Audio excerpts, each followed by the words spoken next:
Dear students, Namaste. Our discussion about 12-mark problem in dissolution of partnership firm. So far, we discussed somewhat 3 problems.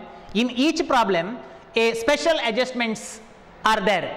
So today's problem, the adjustment is how unrecorded assets and unrecorded liabilities are treated in the time of dissolution of partnership firm. ಒಂದು partnership dissolution ಆಗಬೇಕಾದ್ರೆ unrecorded asset ಮತ್ತು unrecorded ಲಯಬಿಲಿಟಿಯನ್ನು ಹೇಗೆ adjust ಮಾಡಬೇಕು in realisation account.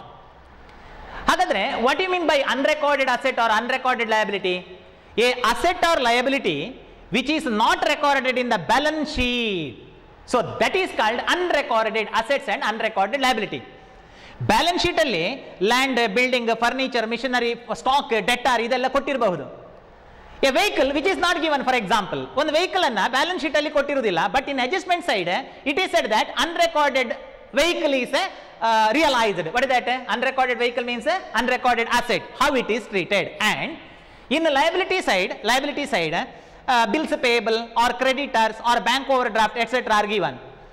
One outstanding rent is not paid, that is called unrecorded liability. Balance sheet alli illade iruvanthadu athava bank overdraft may be given in the balance sheet. Balance sheet alli bank overdraft kottidare, hagantadre interest kottide anta adjustment alli helidre the interest which is not given in the balance sheet is called unrecorded liability. So ಅದನ್ನು ಹೇಗೆ adjust ಮಾಡುವಂಥದ್ದು in the time of dissolution ಎನ್ನುವಂಥದ್ದು today's problem speciality. Okay, so let us see the problem in next slide. Okay, so next slide ಅಲ್ಲಿ problem ಅನ್ನು ನೋಡುವ. Wherein in the problem there is unrecorded asset and unrecorded liabilities are there. Okay, don't tense. Okay, tension ಮಾಡಬೇಡಿ.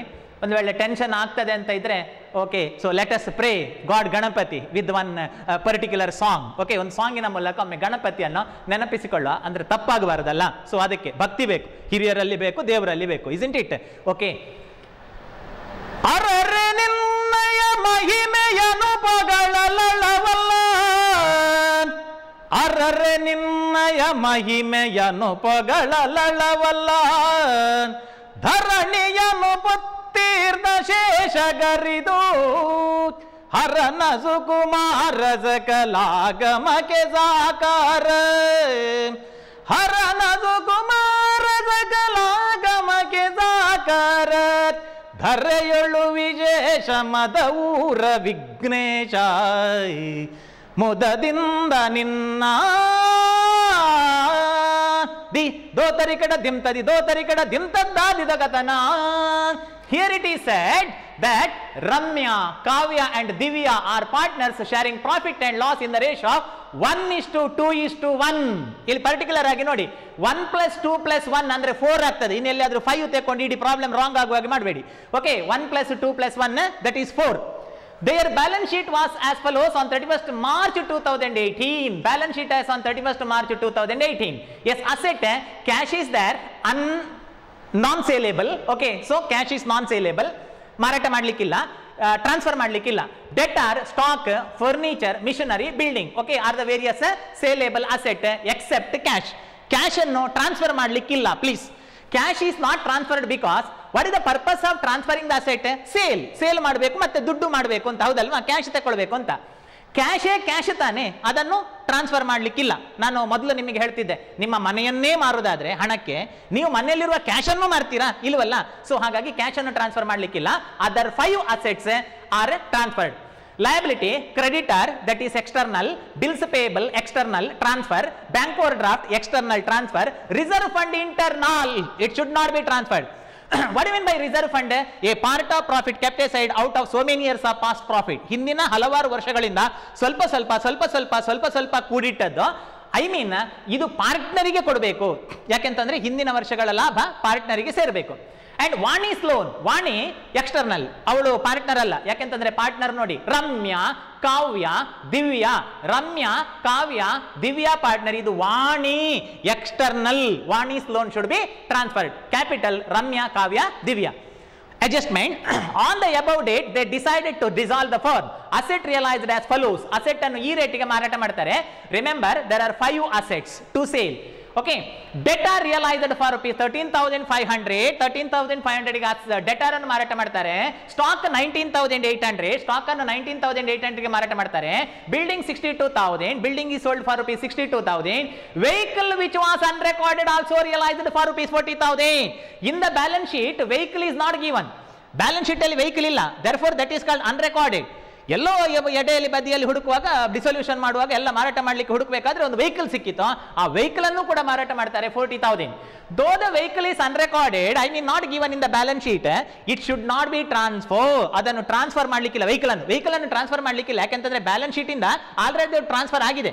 It is not included in the balance sheet. Okay, therefore only sales price of the same is to be consider, it should not be transferred. ಅದು balance sheet ಅಲ್ಲೇ ಇಲ್ಲ, ಅದು ಲೆಕ್ಕಕ್ಕೆ ಸಿಗಲಿಲ್ಲ. ಲೆಕ್ಕಕ್ಕೆ ಸಿಗದ್ದನ್ನು ಮಾರಾಟ ಮಾಡಿದ್ದು, ಟ್ರಾನ್ಸ್ಫರ್ ಮಾಡ್ಲಿಕ್ಕಿಲ್ಲ. ರಿಮೆಂಬರ್, ಬ್ಯಾಲೆನ್ಸ್ ಶೀಟ್ಗೆ ಟ್ರಾನ್ಸ್ಫರ್ ಮಾಡ್ಲಿಕ್ಕಿಲ್ಲ ಅನ್ರೆಕಾರ್ಡೆಡ್ ಅಸೆಟ್ ಅನ್ನು, but its sales price should be consider. Machinery realised at rupees book value, ಅದರ ಬ್ಯಾಲೆನ್ಸ್ ಶೀಟ್ ವ್ಯಾಲ್ಯೂಗೆ ಮಿಷನರಿಯನ್ನು ಮಾರಾಟ ಮಾಡ್ತಾರೆ. Furniture was taken over by Ramya, furniture ಅನ್ನು ರಮ್ಯಾ ತಕೊಂಡು ಹೋಗ್ತಾಳೆ. ಅದರ ಕಂಡೀಷನ್ಸ್ ನೋಡಿ, ಅದು ಒಳ್ಳೆ ಕಂಡೀಷನ್ ಅಲ್ಲಿ ಉಂಟು. ಅಯ್ಯೋ ದೇವ್ರೆ, ಅಷ್ಟು ಚಂದದ ಫರ್ನಿಚರ್ ಅನ್ನು ಮಾರುದ, ಆತ ಸೋಕದ ಫರ್ನಿಚರ್ ಅನ್ನು ಮಾರೋನೇನ, ಅವು ಎಂಕ್ ಬೋರ್ಡು, ಅದು ನನಗೆ ಬೇಕು ಅಂತ ಹೇಳಿ ರಮ್ಯಾ ಅದನ್ನು ತಕೊಂಡು ಹೋಗ್ತಾಳೆ. ಫ್ರೀ ಅಲ್ಲ, ಇಟ್ ಈಸ್ ನಾಟ್ ಫ್ರೀ, ಅವಳಿಗೆ ಧರ್ಮಕ್ಕಲ್ಲ. ಆ ಫರ್ನಿಚರ್ ತಕೊಂಡೋದ್ರೆ ಫ್ರೀ ಅಲ್ಲ. ಒಂದು ವೇಳೆ ಫ್ರೀ ಆದ್ರೆ ಒಂದನ್ನು ರಮ್ಯ ತಕೊಂಡು ಹೋಗುದು, ಒಂದನ್ನು ಕಾವ್ಯ ತಕೊಂಡೋದು, ಮತ್ತೊಂದು ದಿವ್ಯ ತಕೊಂಡೋದ್ರೆ ಇಲ್ಲಿ ಮಾರಾಟ ಮಾಡ್ಲಿಕ್ಕೆ ಏನು ಸಿಗ್ಲಿಕ್ಕಿಲ್ಲ. Though the furniture was taken over by Ramya, same value of the furniture is to be cut off, I mean debited to her capital account and thereby business collect the same from her account. ಅವಳ account ಇಂದ cut ಆಗಿ ಹಣ business ಗೆ ಬರ್ತದೆ, I mean business ಗೆ income ಆಗ್ತದೆ. Furniture ತಕೊಂಡೋದ್ರು ಅವಳ ಅಕೌಂಟ್ ಇಂದ ಕಟ್ ಆಗ್ತದೆ. ಅರ್ಥ ಆಯ್ತಾ? ಆನಂತರ creditor were settled at 10% less. Creditor 20,000 ಇದೆ, ಅದನ್ನು 10% ಲೆಸ್ಸಿಗೆ ಸೆಟಲ್ ಮಾಡ್ತಾರೆ.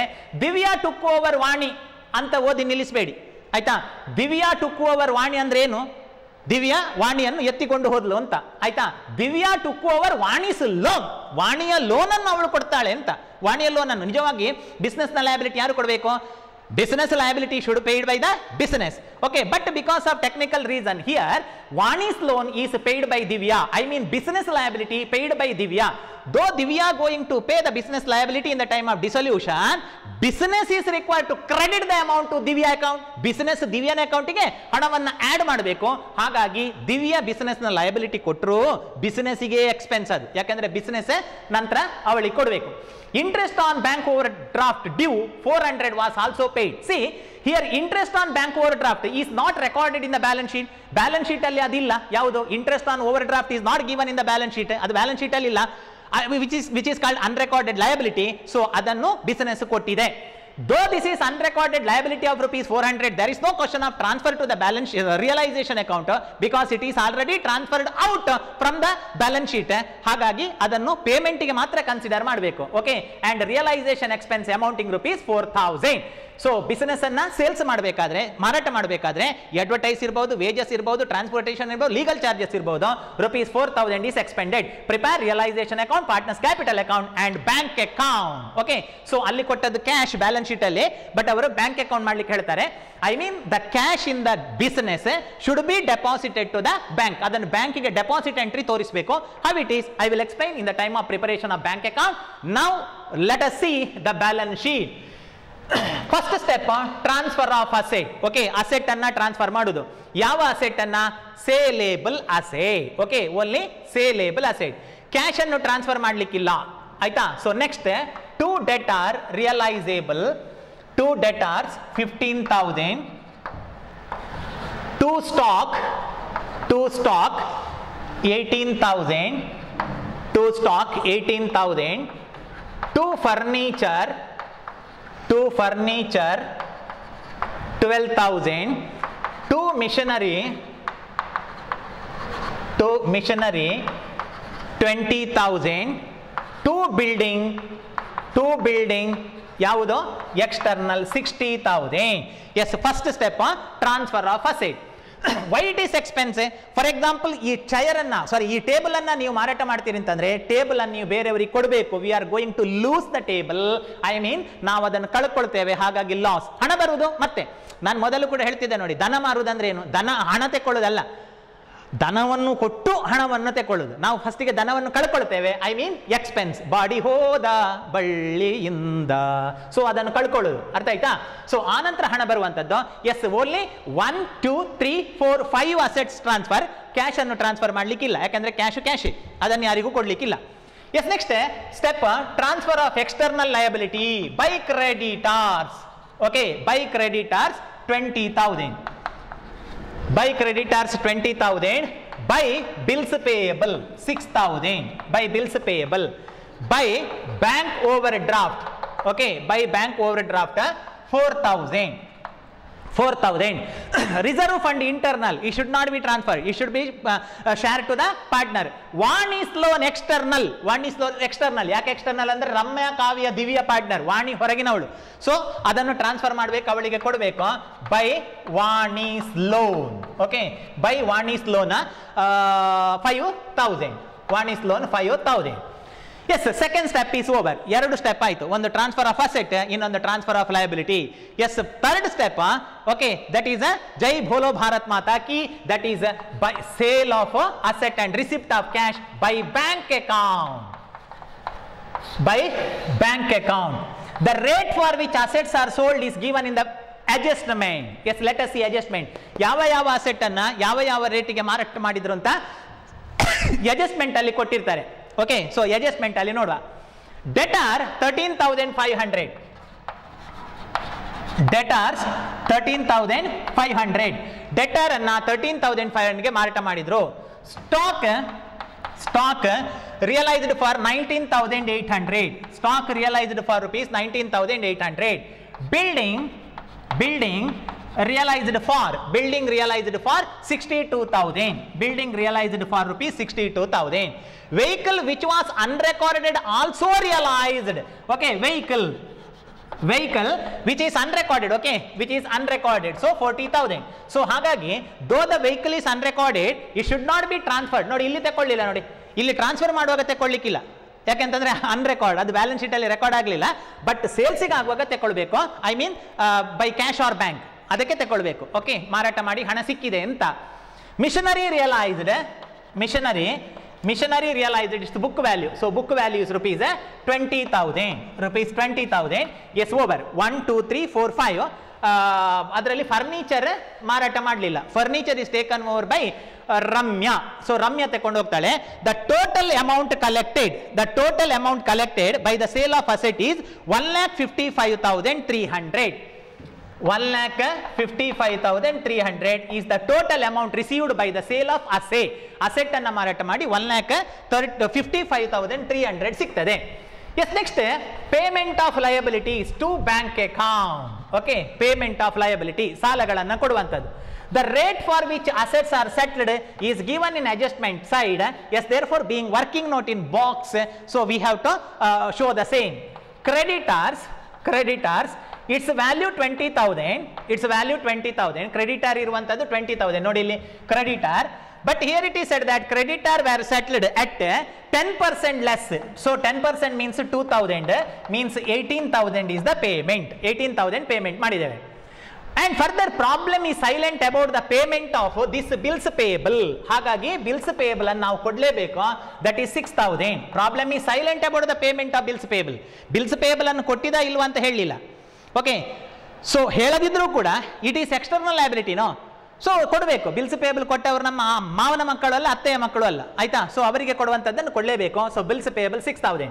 ಅಂಡ್ ಪ್ರಾಬ್ಲಮ್ ಈ state that interest on overdraft due ₹400 was also paid. This is unrecorded liability.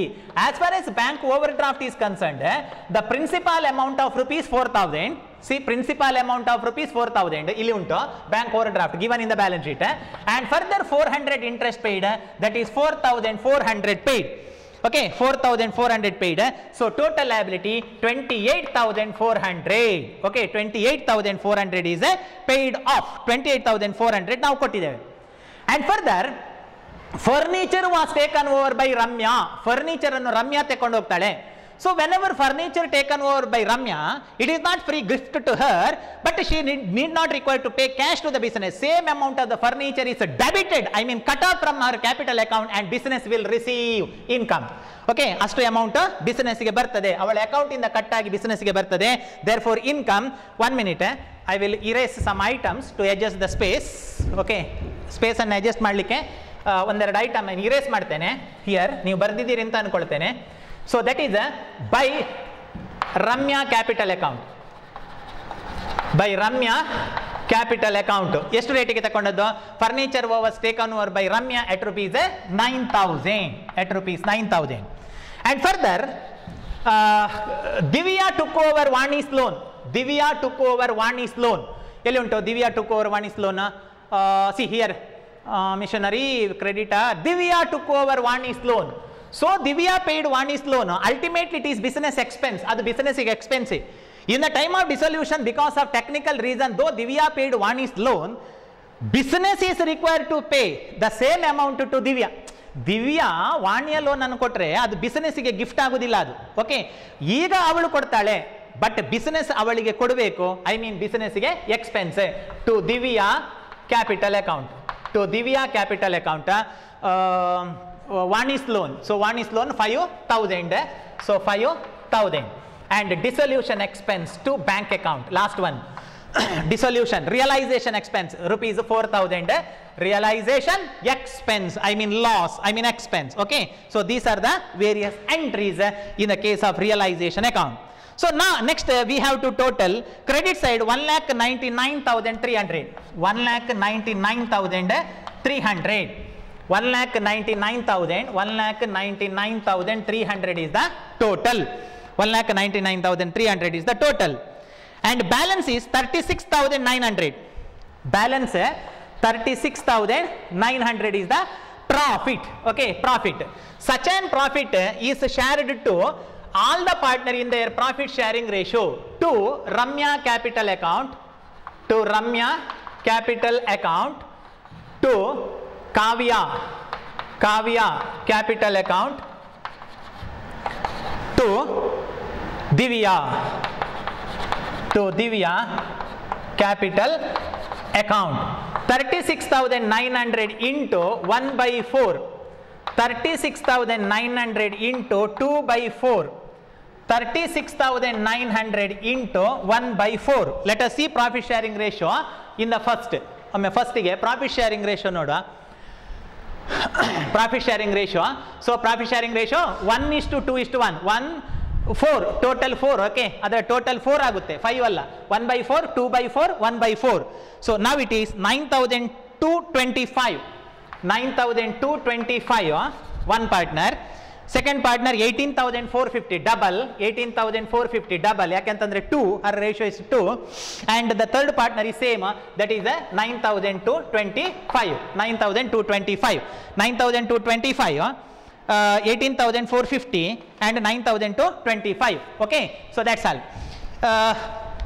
That is transferred. ಬೇಕಾದ್ರೆ ಬ್ರಾಕೆಟ್ ಅಲ್ಲಿ ಬರ್ಕೊಳ್ಳಿ, profit transferred. Profit transferred. Yes, next let us prepare their capital account. Okay, so our capital account ಅನ್ನು ನೋಡಿ, capital account ಅನ್ನು prepare ಮಾಡುವ.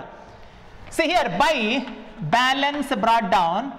By balance brought down, draw the column all partners capital account, particular debit credit, Ramya Kavya Divya, Ramya Kavya Divya. By balance brought down 42,000, 35,000, 20,000. Capital account shows credit balance, we know. Next, this reserve fund of rupees 8,000. So by reserve fund, total 8,000 is shared 1 by 4, 2 by 4 and 1 by 4. So that is the profit sharing ratio. 2, 4, 2, 2,000, 4,000 and 2,000. Profit sharing ratio nodi 1 by 4.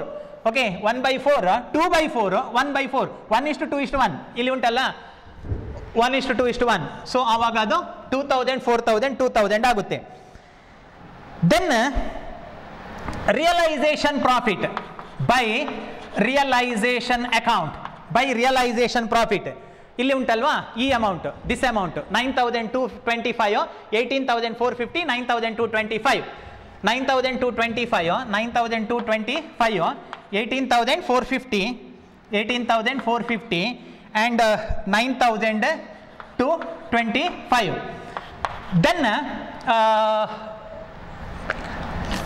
Then this partner who Divya, this Divya paid Vani's loan of rupees 5,000. Therefore we have to add rupees 5,000 to Divya. Divya Vaniya loan annu kodtale, adakke avalige 5,000 add ಮಾಡಬೇಕು. Credit means add the amount to the capital account by realization account.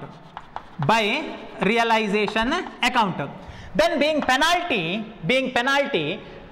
financial penalty to Ramya, we have to deduct rupees 9,000 for her account for furniture taken to realization account. ಅವಳು furniture ತಗೊಳ್ತಾಳಲ್ಲ, ಅದಕ್ಕೆ ಅವಳ account ಇಂದ ನೀವು amount ಅನ್ನು cut ಮಾಡಬೇಕು. Okay, how much it is? 9,000. We have to cut 9,000. So that's all. Okay, so that's all. One capital balance, then this reserve fund and realization profit and the amount of loan paid added and this one furniture taken.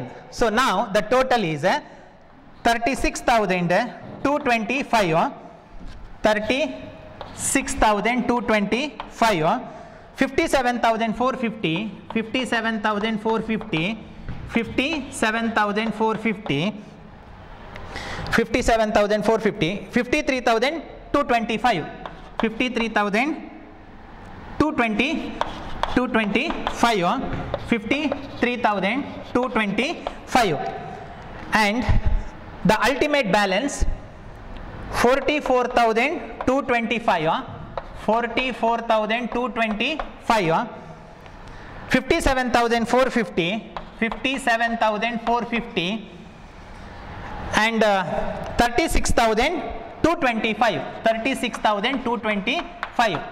So that is to bank account. Okay, to bank account, that is balance.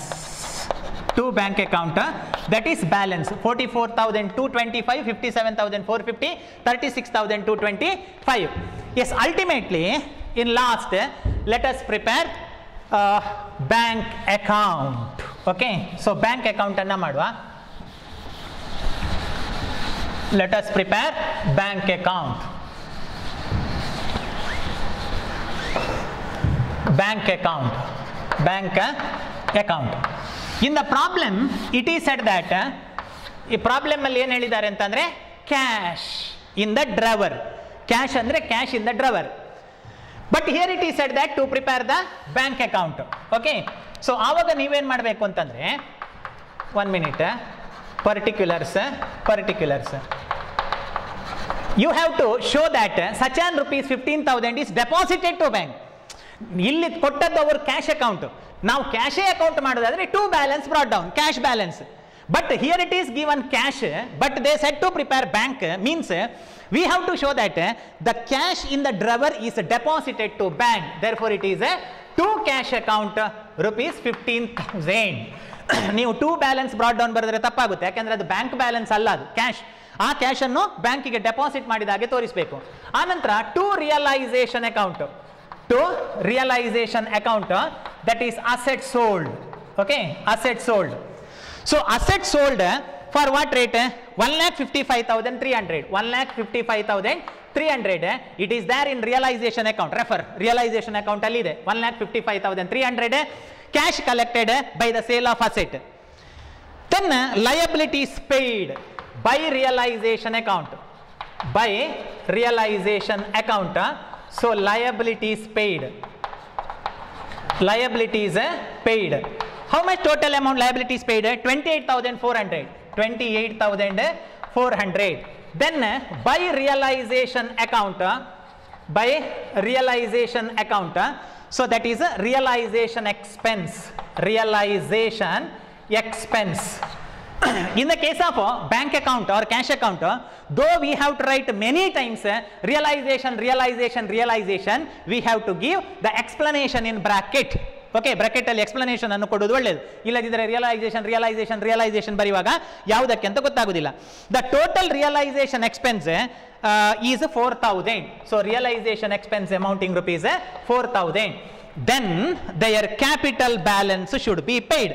ಆನಂತರ ಅವರ capital balance ಅನ್ನು ಕೊಡಬೇಕು by Ramya capital account, by Ramya capital account, by Kavya capital account, Kavya capital account, which is the final balance calculated through their capital account, by Divya, by Divya capital account, by Divya capital account. ಯಾವ amount ಗೊತ್ತಾಯ್ತಾ?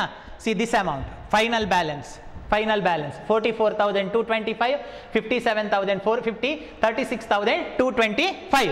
So that balance, okay. So in the case of Ramya, the final balance is Ramya 44,225.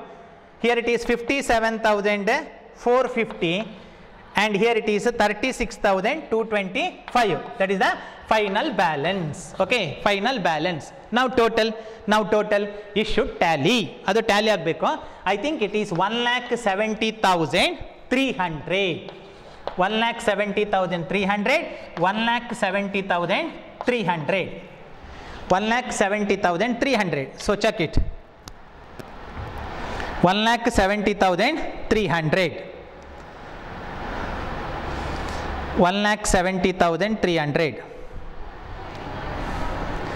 28,400, then 4,000,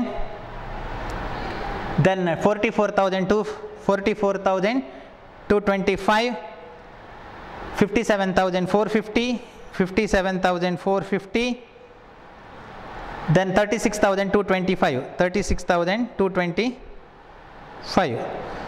1,70,300. Jai. Okay, so tally. So in this way cash or bank account is to be prepared. Student, I hope you understood this problem. In the next video I will meet you with another problem. The speciality of this problem is how unrecorded asset and unrecorded liabilities are treated. Unrecorded assets and unrecorded liabilities are not transferred to realization account, but it is to be shown that unrecorded assets are taken to cash price, I mean cash sales, cash ಗೆ ಅದಂತೆ ಕೊಡಬೇಕು, and unrecorded liabilities are should not be transferred. It is just paid off. That's all. Take care. Thank you.